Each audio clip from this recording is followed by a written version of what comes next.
Hey everyone, here's a fight against lots of spiders. Um, 3 hero spiders, I think. One, two, yeah, there are 3 hero spiders in here, and I'm showing off this fight against these hero spiders because one, whenever you encounter a group in Ultimate, it's actually rarer, I think, in my opinion, to encounter a single hero with like a normal group.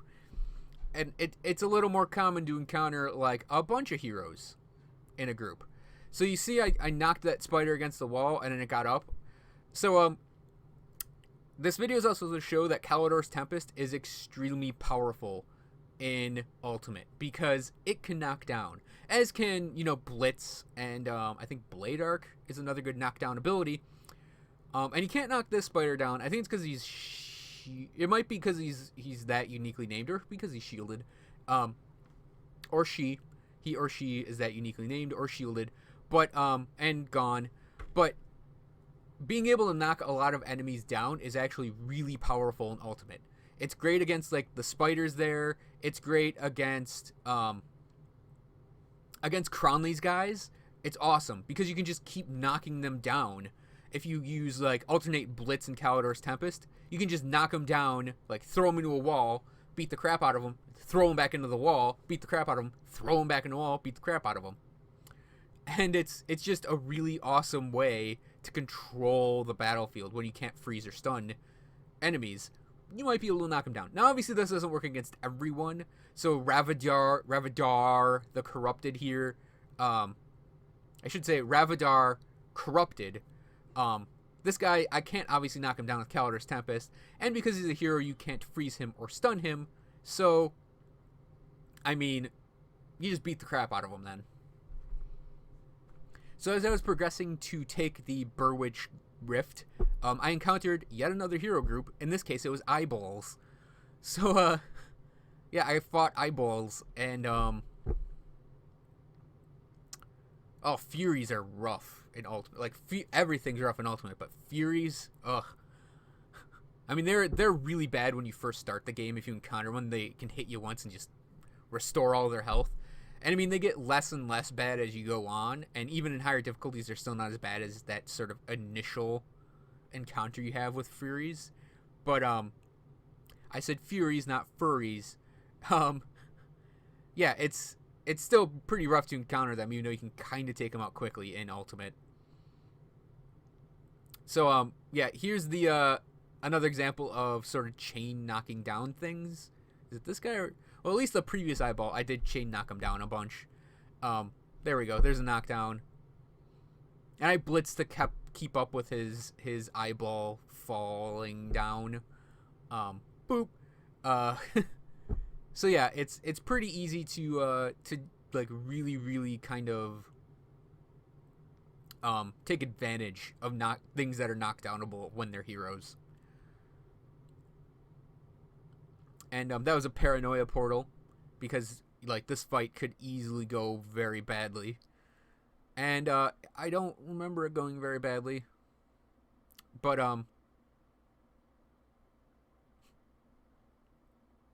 we will have to just watch and see, because I actually did record these a while ago, the actual video.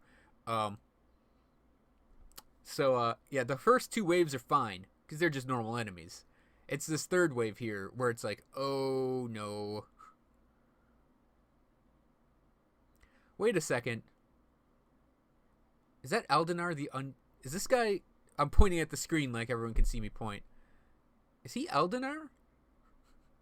Is that who Eldinar's Vanity is named after? Is that what he became? We'll have to wait until I target him again.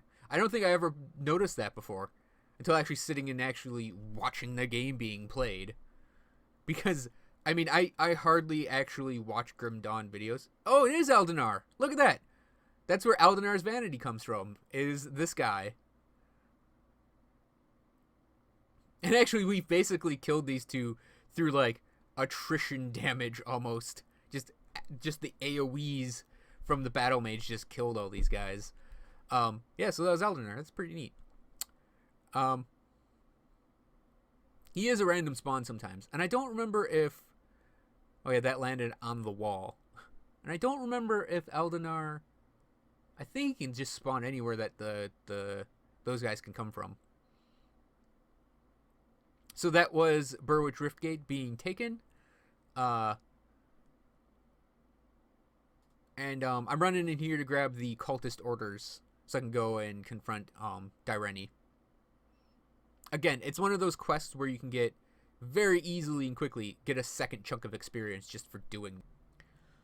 Alright, so White Maiden Thunderstruck. I'm taking out all of his ads, and this is another tactic I use a lot in Ultimate, is taking out the ads before I go in and take out a boss. And again, this is another example of just smashing him into the wall and pinning him against the wall with a mix of Blitz and Kalidor's Tempest.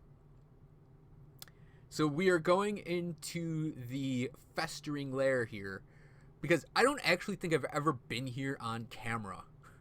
I actually didn't notice this place at all in any playthrough up until like build 29. And then I was like, okay, where are the one-time spawn chests? And as it turns out, this is one of the places with a one-time chest. So I was like, okay, I'll go in here, actually. I'll look for the area, and it's like, oh, it's like literally right off the, like right next to the waterfront. Like as you're running to the waterfront, there's like this little area that just goes off at the bottom, and it's like, oh, that's where that is. And it's a really easy place to go and just kill the thing guarding the chest, and then turn around and, like, he had 2 heroes in here, which is, you know, not normal in lower difficulties. 3 heroes in here, 4 heroes, I think, because there are like 2 that just came in.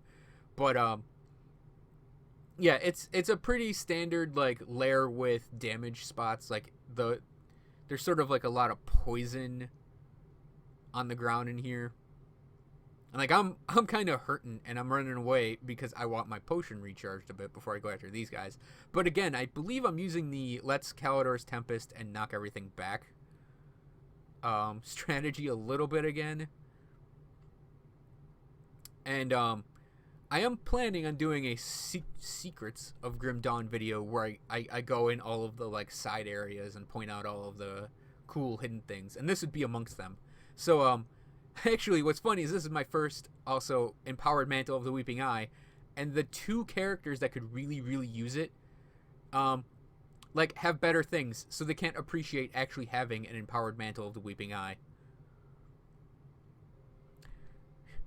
I wasn't planning on putting fights against normal monsters in here, but entering the what is it? The Warden's mansion, I guess, at the very end, or Krieg's house, or whatever it is. It's a particle effect fest, and I think I just had to include it. Just look at the ridiculousness that can happen on this difficulty. It's awesome. Like, I'm watching it, and I'm like, how did I do this? It's like I'm barely just keeping up with it watching it. I mean, I think I was just button mashing. I think it was just click, click, click, click, click, click, click, click, click, click, click, click, click, click, just going through this set of rooms, and it's like everything is throwing projectiles, and it's all kinds of damages, and it's like in this case, this character is like a walking particle effect in and of himself, and he's got like the blizzards, and it's the older blizzards. Like the newer blizzards are really cleaned up and look a little closer to the sky shards, but these are the build 29 and earlier blizzard effects that are like, and it's like, wow, that was a mess. A glorious mess. So again, the prevailing theme of this video is 1 point in Kalidor's Tempest, 1 point in Wrath of Agravax, 1 point in Inferno, and you can do that.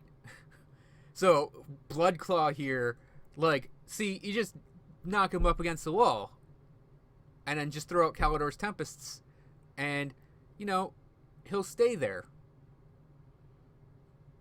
Boom, done. Enemy hero gone. So the other thing that's going to happen in the Ultimate playthrough videos is they're going to be jumping around a lot. So we're in the Warden's living quarters, Warden's lab area, in the living quarters, and we're going to be fighting. I think is it Gethran that's the early one.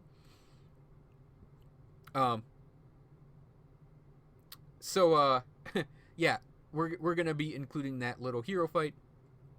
And you can't actually knock back the big ethereal mutations.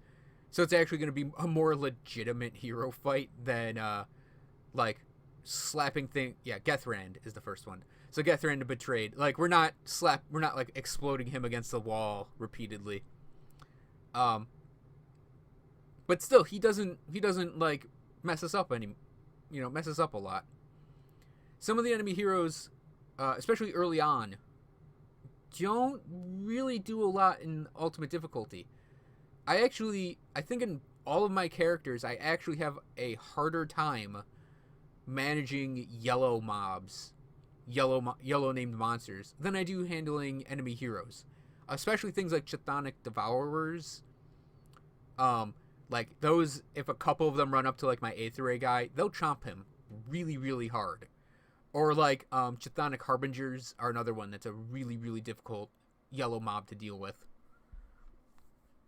So in case anyone is wondering what the build 29 difference was in the actual build of the character, no Star Pact, and he had Markovian's Advantage as an ability. You'll see him do like the big like jumping sword slash right there. I think there was one. There's Markovian's Advantage, because I wanted to convert that physical damage into elemental damage and play around with it. And it's actually not a bad idea, not a bad strategy. He also has Tsunami still at this point. In build 30, I switched him over to using Elemental Storm because it reduced target resistances. Even though I think Tsunami is a better ability in and of itself, Elemental Storm does a little better job at enhancing your other skills. Tsunami is actually really good in lower difficulties, though. So I do recommend actually using Tsunami in normal / veteran and elite. But when you get into ultimate, I would say switch over to Elemental Storm if you can, if you're using this battle mage.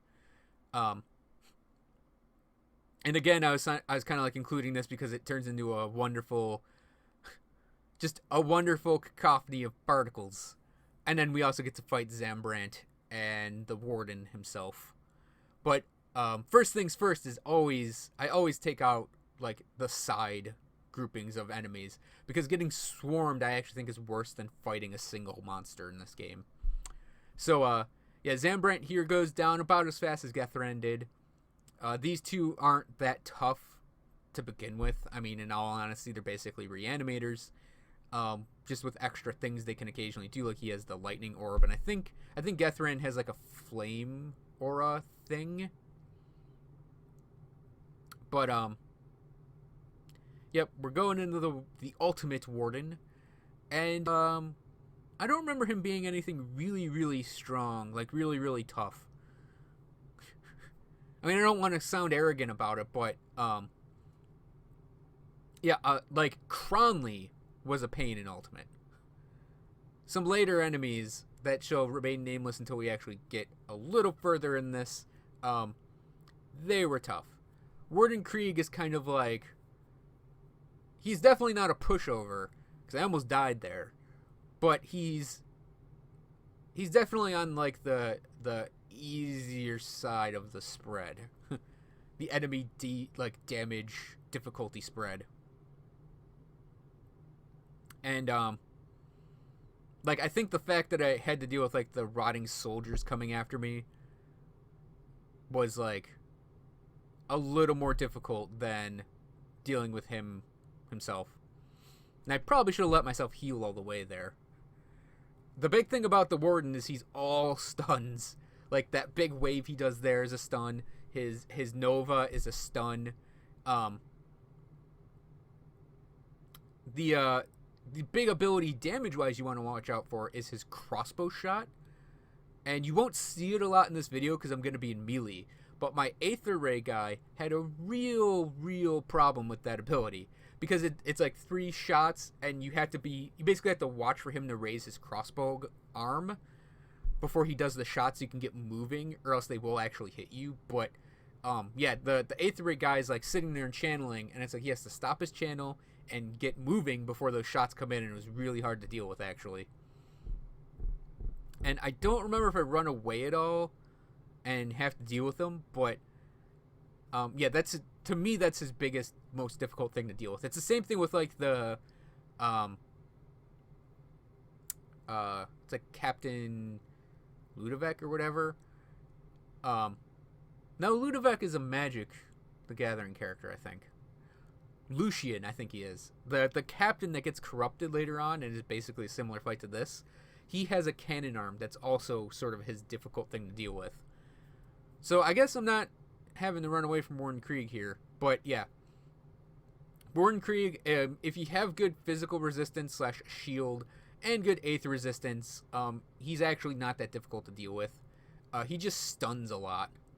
And for whatever reason, we got Retros coming in. So anyways, thanks for watching, everyone. I hope you enjoyed this video and could put up with me doing like post-play narration rather than actually playing actually like talking while I play. But yeah, thanks for watching, everyone. Hope you enjoyed this video, and I'll see you guys next.